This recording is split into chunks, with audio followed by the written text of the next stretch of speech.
Hi, it's us.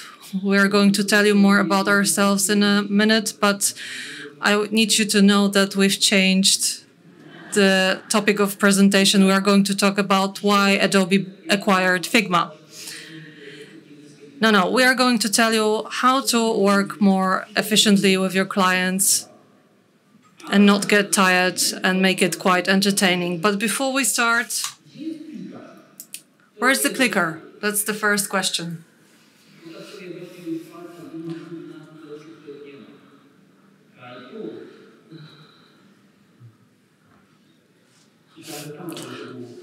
I thought you were going to change the slides yourselves.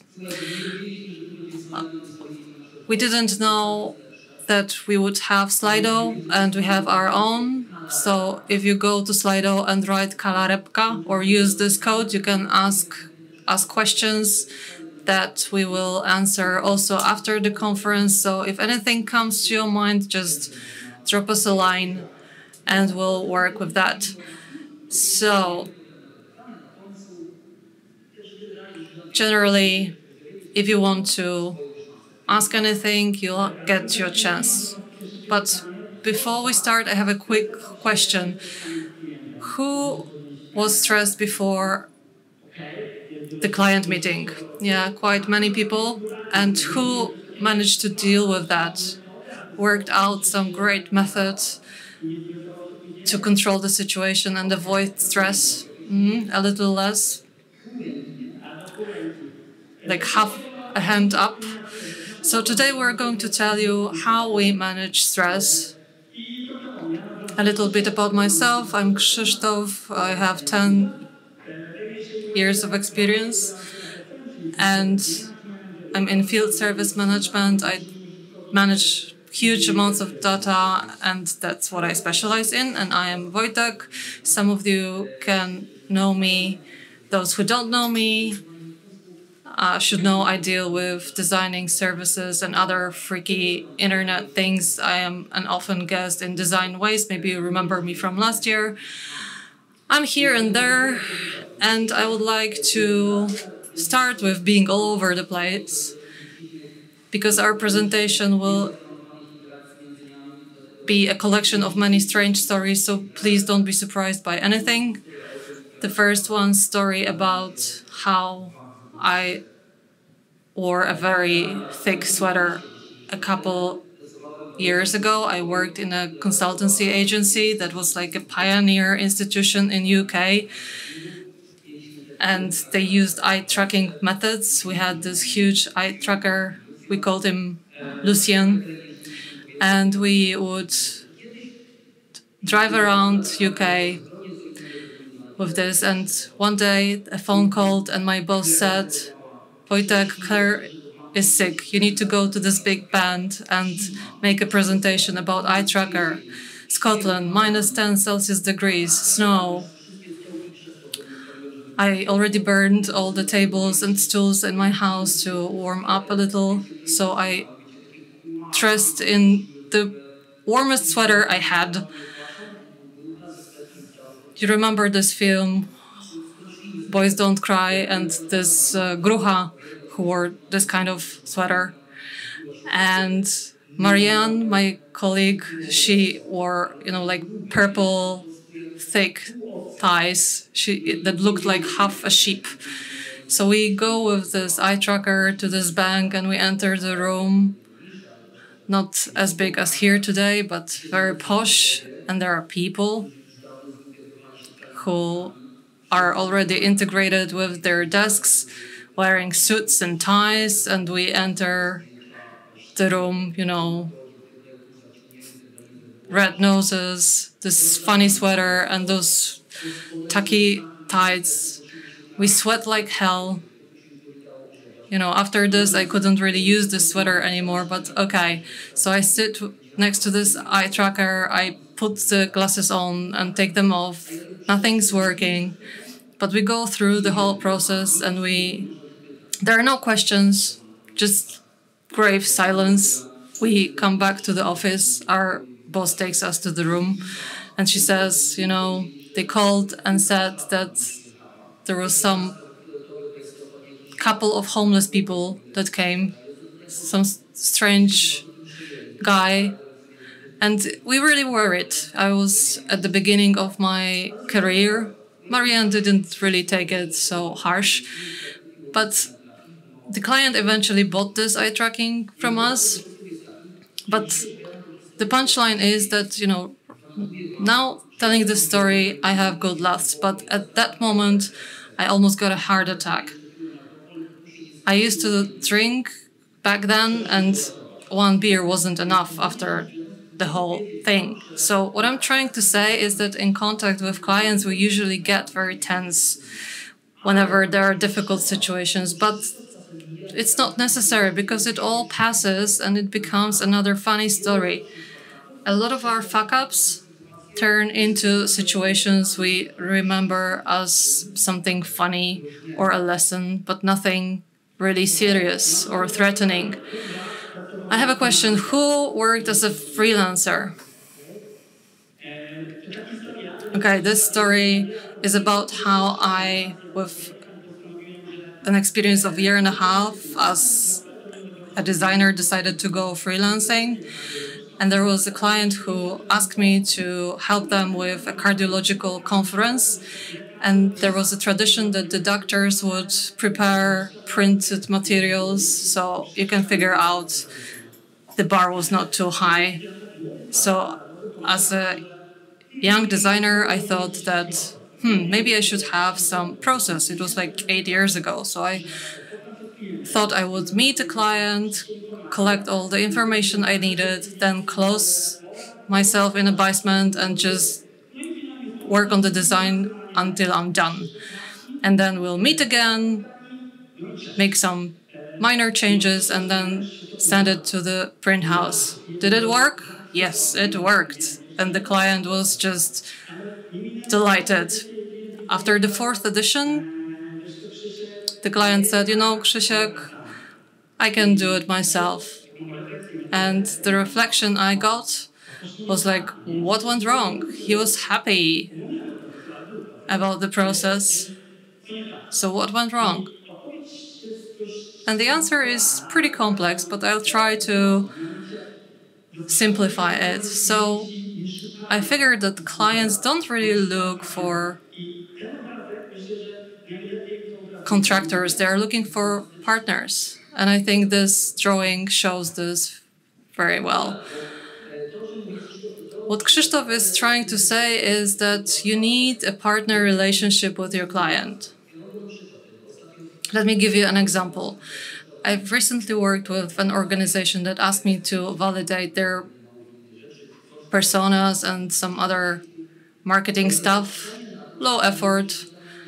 But looking at what they had, I realized that they don't really know their product. They don't know what they are there for. So I started off pretty delicately. And after a couple of meetings and workshops, we figured out many more topics that we had in the brief. It's not about getting more money and selling a bigger package to a client. It's about making the client feel that you want to take care of them, that you're there to make things better for them, more comfortable, that you care for their organization. So we were supposed to start with a small project, and this collaboration is developing, and it's really great. I think that in UX we are too often like this factory. So we get some input, and then there's Krzysztof, working hard, and at the end there's UX. We all work like this, and it doesn't make any sense. It's not very transparent. You're working in a black box, so nobody can see what's going on inside. And you end up like Krzysztof in the next story.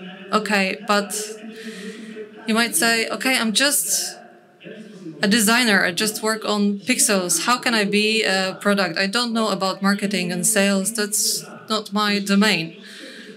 You can hear some advice like, okay, go have some training, read some industry literature, and maybe in 10 years when you have a meeting with a client and they ask, do you have marketing ideas, you can raise your hand and say, yeah, I have an idea for a marketing funnel. But why would you do this? I have a more practical solution. 3 years ago, I thought maybe it would be nice to start working on a real problem, not learn theoretical stuff. So I went to an orthodontist and I discovered that she had a calendar, and I took a look at it, and it was a total mess. A person on a person, no space to move the blocks around. And I started talking with her about this calendar, and she said that, yeah, it's pretty problematic because it's not flexible, and she would like to squeeze some patient in between some other appointments, but that's not an option. So I thought that maybe I should research this and find more people with a similar problem. And I started digging, and I discovered a huge group of people who had the problem with scheduling. And when I started interviewing people, I discovered how I could deliver unique value and convince users to buy this. But I didn't know about marketing or sales. I only knew about research, but marketing, Jesus Christ. So I thought, well, in companies you usually work like this, that you outsource some stuff and it works. But I wanted to learn the whole process, and I decided to do it myself. I wrote to Asia, there she is, and I asked her if we could make an arrangement that I will do some stuff, but she will tell me what I should do and how, and it's gonna work. And you know what? It did. The result was great. I understood that design is just some part of the product that is not really the most important one. You might ask, okay, how can I get to these people? I'm on this OLX and I type in consultations and marketing and nothing pops up. So for me, it's a simple advice. On a conference like this, you have a lot of experts, people who don't advertise at all.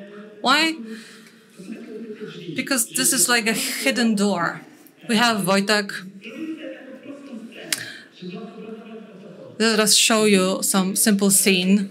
Okay, So I'm just a lecturer and I approach Wojtek and I say, hi, Wojtek. Hi. Listen, I need a website. Okay, bye. I've heard you work on usability and accessibility. Can you do it for me? No, I mean, I'm very happy you read my newsletter. Okay, bye. So if you come and you want to outsource something from Wojtek, he will say, hey, I don't want it. But if you do this more delicately, like, hi, I have a startup and certain problems with accessibility.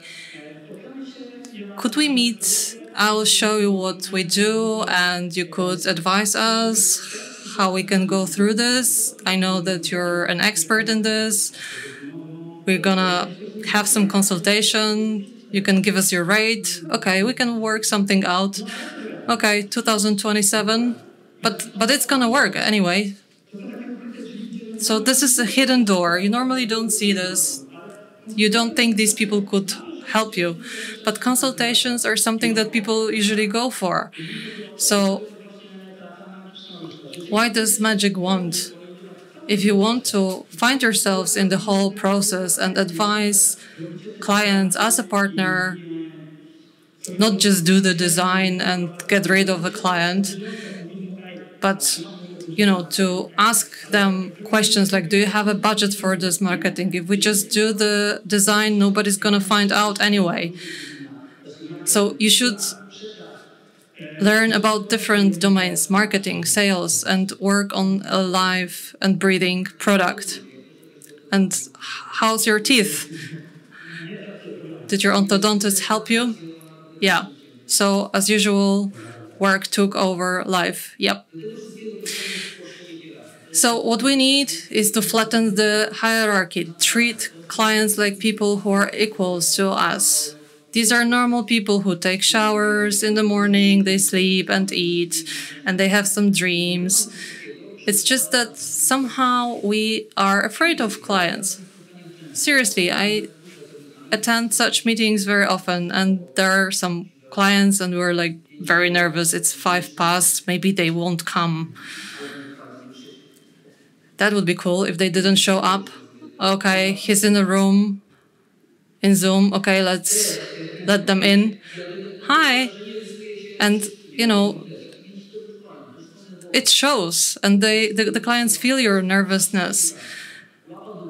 So let's flatten this hierarchy. Hands up.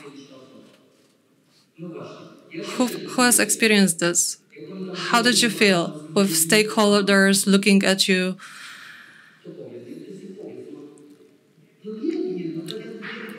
You felt poor? You felt like a little blob, like a poor kitten in a corner? But there's nothing to be scared of. Those clients might have more money, more experience, they are somewhere higher in the structure, but they come to you to solve a problem that they can't deal with.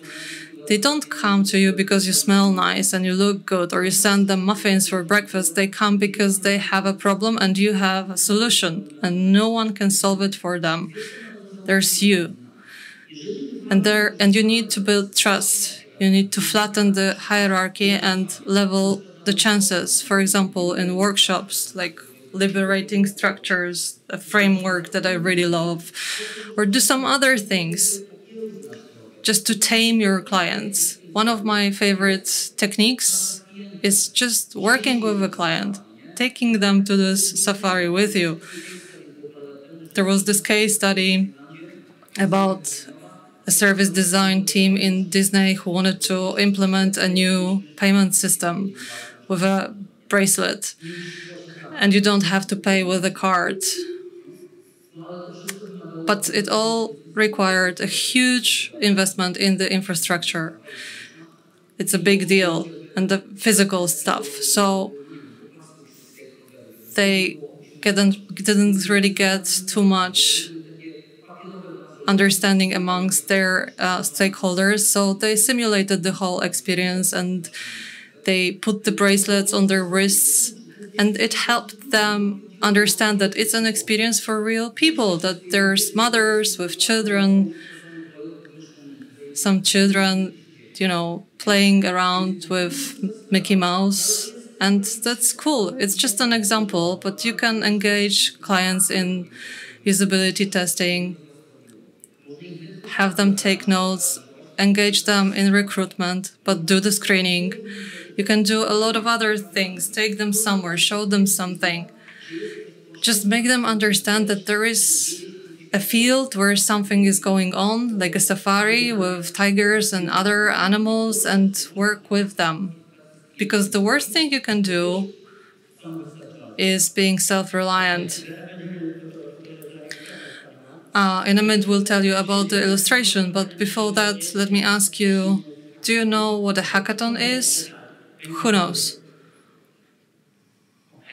All right. So for those who don't, it's a kind of contest, like 2-3 days, and you get a team of 4 or 5 people, and you need to deliver a solution that solves some specific problem. And I used to take part in many different hackathons, and in the beginning, with my friends, we would meet in some place, brainstormed, chose some idea, and tried to realize it. And it lasted for 3 years, and we didn't win even once. And we tried to understand what was wrong, and then I was like, okay, this is just not for me. And I stopped taking part in hackathons, and then I discussed it with my brother, who, by the way, is a scientist, and he doesn't really say too many clever things, but he said one thing that resonated with me, and he said that in science, individuals are not able to create anything new. These are the teams that deliver value. And I think it's similar in design. Individual designers don't mean a thing. Based on this, I modernized my process in hackathons, and 2 weeks before a hackathon, I educate myself in a given topic. If it's about water, I read about hydrology, I look for experts, and I interview them.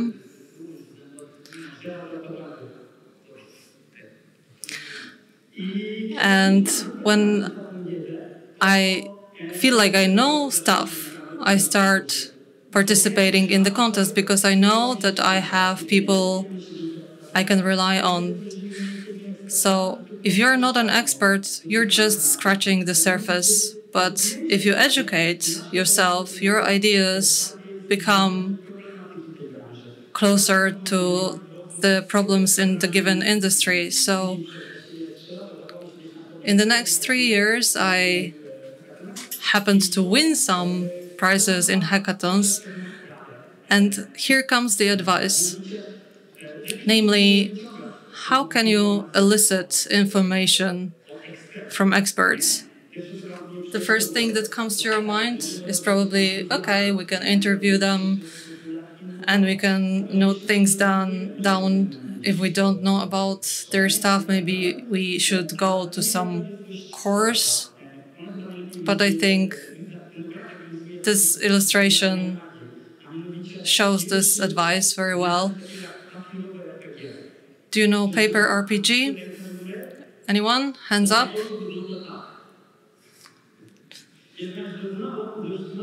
Not too many people, but so let me explain. What's paper RPG and why it's important in user interviews? So you meet in a group of friends and one person is a game master and the remaining people are the participants of this narration. So based on this illustration, imagine that there's a wood in front of you and there are wolves. And you're in front of this wood. And your task is to go through the wood. So me, as a game master, I have no idea how you're going to do this. I'm just a judge, and I'm going to tell you what is more or less probable. One person might say, okay, so maybe we should go back to the city, hire some guards, and go through the wood. Someone else might have an idea to get some horses and just gallop through the wood. And some other person might say, let's just take a car and drive through. So how does it relate to our job? If you meet experts and clients, you literally you play this game based on noting down everything and discussing and asking them questions, what they think about certain ideas, or trying to figure out where you would get by removing or adding a certain element, trying to engage this expert and make them feel like you want to change something. So a simple game can teach you a lot of soft skills and teach you how to talk to people, how to listen actively, and modify it on the go. Right, because it's about something untypical, something original. In contact with clients, what counts is for them to remember you because of something. Like special achievements in design, but I don't know what that would be. But for example, a lot of people remember me for my wicked sense of humor or my strange drawings. And I also discovered Krzysztof as a person with a similarly weird sense of humor, but more about this at the after party. But we are going to have them remember certain experiences. For example, I have a habit that when I send answers to offer requests to clients, and if it's a big contract and I really want to get it, apart from a PDF where I write about money, for example, I also attach a video where I talk to a camera, a short video. We can do this like this or like that. It's going to cost this much because this and that. And, it really brings me great projects because they see that there is something original in me. He knows that I don't do standard things. It's something different. Maybe not for everyone, and sometimes clients know that this is not what they're looking for, but many of them decide to look at things in a different way and use the service of someone who is a little bit different. It doesn't have to be anything crazy. It can be for example, how you communicate with a client, that you are polite, or that you send them a box of muffins or good coffee to the office. It's just making people feel like you care for them, because we all have needs. We all want to be taken care of and liked and to realize ourselves. And the whole psychology behind this that we discuss in the context of clients, it also refers to clients. These are not phantoms who come out from the woods and say, "La." These are human beings who have exactly the same needs as we do. So it's really worth being original. Get out of your comfort zone, open up a little bit and say, hey, we can do it in a different way. Let's experiment. Just like our presentation today. It's something that might not work, but if you don't try, you will never know. And now a short summary. So what we were trying to say, first of all, remember that nobody's going to remember your mishaps. And even if they do, they will remember them with a smile. It's not going to be some catastrophe. And I know that it's going to make you feel bad for a while, and your partner will ask, how was your day at work? And you'll go like, oh, and go under the shower and stay there for hours, like in a movie. After the killing scene, somebody goes under the shower and they just stay there, and there's a lot of water pouring down. You can't see anything, waist down, so they're wearing their pants anyway. It's the trick. Or have you ever wondered how it happens that, they always brush their teeth without toothpaste? But doesn't matter. Okay. What I'm trying to say is that all these things come back to us, sometimes in your nightmares, but they are nothing horrible, really. I don't remember if it's you talking about the next thing or me. So be partners, not contractors. Try to get to know the whole process.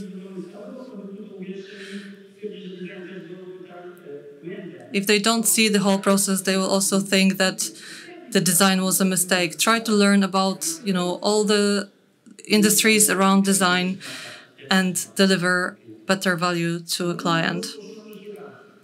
Flattening the hierarchy. Imagine you conduct workshop for a client. Let me ask, who has conducted a workshop with a client who was so detached from sponsors of the product that they didn't really communicate at all? Okay, if you understand this question that I asked in a very clumsy way, I think there will more people who can relate. There are some people at the bottom of the structure and some people on the top, and they don't communicate with each other at all. So you're having this workshop and you're trying to build a user map or whatever, and then you send an email to a sponsor of a product or someone even higher, someone you find in LinkedIn, for example. It's not difficult to figure out somebody's contact details. So you say, listen, your team has just gained new skills. We went through the customer journey mapping, and now it's up to you if it's going to work. You can give them the power to do this. You can engage them in this, and it works. It makes things better. Of course, some people will say, please contact me through my personal assistant, and I'm not able to write back, and this is why I wrote what I wrote. It sometimes happens, but what is important is to feel equal with your client. No hierarchy, no letters. We are not world saviors. We are not there to say, I'm an awesome designer and I saved your business world. There's no such thing. It was the reality in 2002, 20 years ago. You would wear cowboy shoes and a hat and come in the organization and ask if they had anything to fix. Now you have to work like equals. It's me again, right? Yeah. Okay. So nothing engages as much as getting your hands dirty. You know that this saying that children are either happy or clean. I can't rewind, but you know what I mean. So again, children are either happy or clean. And it refers to us too. If you actually do something, you live this. Somebody could say, if I take my car to a mechanic, I don't need to know what he's doing. But I suppose we don't, because that's not the point. We want to engage our clients in our work, make them observe the work, participate in the process and in the workshops. Tell them, listen, we have 3 open spaces on the workshop. Who would like to join in? Just come. We're going to work together. And it works. People come. If you write something like this on Slack to them, they go like, oh, that's cool. I don't have to sit here for 8 hours. I can participate in a cool workshop. Okay, so dirty hands. Now, Krzysztof. Okay, let's build products together. Let's not focus on our skills. If we're building a product, let's talk to experts because they know more than you. And collaboration between a designer and the expert give tremendous results, believe me. Exactly, because clients will remember you for untypical things, really. Let me tell you something that might sound strange, but you know how many people we meet at conferences and workshops, like test participants also, and somebody approaches you. Like, for example, today I had this case, and a guy approaches me and he says, hi. I'm not really able to simulate this, but whatever. He said, hi, and started telling me his life story. And I'm looking at him and I go like, really frankly, with a big smile. And I go, hey, who are you actually? And he says, you don't remember me? I attended your workshop in 2006. Man, I really don't remember. But what I'm trying to say is that I remember people who are original. Sometimes it's a visual stimuli because someone is not really typical, or somebody did or said something or bent my mind, made me think, or tired me, or involved in some critique. This is how I am remembered also. Clients remember you for originality. They remember you trying more than an average smith. 98% of people do great work. 2% do it in a different way. And this being different is the key. So now here's the code. If you want to ask us a question in Slido, you can drop us a line here. It's in our presentation because we didn't know that Design Ways would have their Slido too. But we're not saying bye. We're still here to answer your questions. Hands up if you have a question.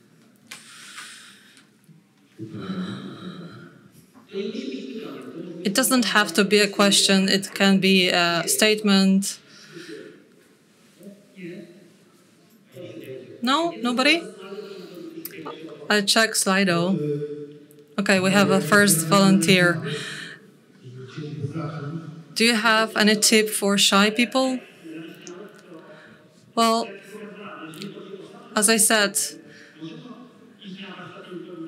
you can go to the improvisation workshop, but there's a very high threshold to enter because you really need to uncover. But you can also use this method with RPG games because you listen and answer questions at the same time. So just meet your friends and try to play games with them where you have to listen actively and accept or react to somebody's opinions. Well, I think that what is really helpful is getting involved in some activity that is totally outside of your comfort zone, like singing lesson or taking pictures and talking about your photographies to other people. Just go out from your cave. Try to meet people because eventually you have to deal with your shyness yourselves. There's no magic tool. That would be cool, but there's no such thing. You need to push yourselves. And sometimes at the end it works, but you need to make the first step. It's like speaking English. A lot of people have a problem with this because that's not your first language. So if somebody chats you up, you go like, oh. And then you start speaking. But I have a question about shyness because we could consider this in a different way. You mean the shyness like you want to approach someone but you don't know what to say, or it's like general shyness?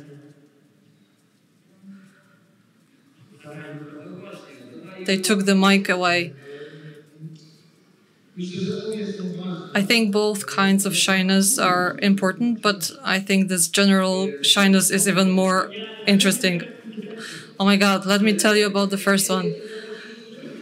Andrew, we paid you to ask the first question. Okay, answer. I like this method based on trying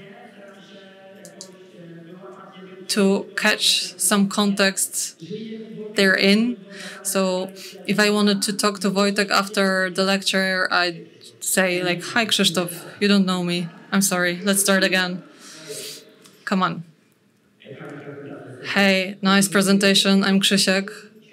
Glad to hear that. Thank you. Could you please tell me, and blah, blah, I started the conversation. But, first just make reference to some common situation. I agree with what Krzysztof says, but we are all people. And there's nothing to be ashamed of. Imagine I'm a total crook, and you come up to me, you say, it's a nice presentation that you delivered, and I go like, ugh, what happened? Nothing happened. You'll just remember me as a jerk. And it's in my interest not to behave like this, and I never will. But the effect is that you got out of your comfort zone. Are there any other questions that we haven't paid for? Thank you for your presentation. It was really cool. My question is, according to your experience, who are the most untypical clients? I don't know who to tell you about. I sometimes have clients who are highly irritating. You come to the first meeting, you explain things, and then it turns out they read a book afterwards and they figured out that they know how to build the process and they're going to do it themselves anyway. Or they say, I don't believe in research. Once I brought some videos and recordings and transcripts and I showed them that their product is just a big no-no. And he looked at this, with his strange eyes and he said, cool, but I don't believe in research. It happens. Sometimes you can measure originality in different aspects, like, people coming, asking strange questions, or, having some nervous laugh. But it really drives me. I have a very simple answer. For me, the most irritating client is a client with this personal feeling. You can show them some mathematic calculations and they'll go like, hey, I don't feel it. Yeah, sometimes it happens. But, sometimes between us and clients, there is a certain chemistry. And I'm sure that you've experienced a situation that you have a first meeting with a client and you feel like you have this good vibe with these particular people. Maybe it's not this stage where you ask them out for a beer, but if you meet them in a store, you'll chat them up. And there are clients who you treat very coldly and, in this strictly in a business way, and you have to live with that. Everything we're saying here needs to be applied to your experience and willingness. We're not some duo from Mars and, saying like, if you don't treat the client like this, you should disappear. We look for natural chemistry. This is like meeting a first person you might be friends with after some time. Breaking this typical relationship client and contractor. It's like an organic exchange of thought. So do we have time for more questions from Slido? We have 1 minute. Okay. Oh. Last 5 seconds for a question from the floor. No one? Okay, the first one is LOL content. I will answer it later. The next one. Has it ever happened to you to terminate some collaboration because things simply didn't work? Yes. For example, when the client says, I don't feel something, and I show them Excels and analytics, and they go like, we still don't feel it. Yeah, it happened to me too. Actually, when you don't have this chemistry, you just need to be elegant, and you don't do this like, okay, fuck it, and you go away. No, I don't do that. But it happened to me that after several meetings, I said, listen, this doesn't work. We don't see eye to eye. Let me give you everything that we've worked out so far. I can recommend you to someone I know. And it's natural. Sometimes you just don't click. Okay, we have to go. They're going to throw us out. Thank you so much. We just wanted to say that if you want to talk to us about anything, chat us up. You don't need to pat us on the shoulder. Just come and say, hi, I'm Zośka, let's talk. Let's have this human interaction. Let's be humans. Thank you so much for today. Thank you. All the best.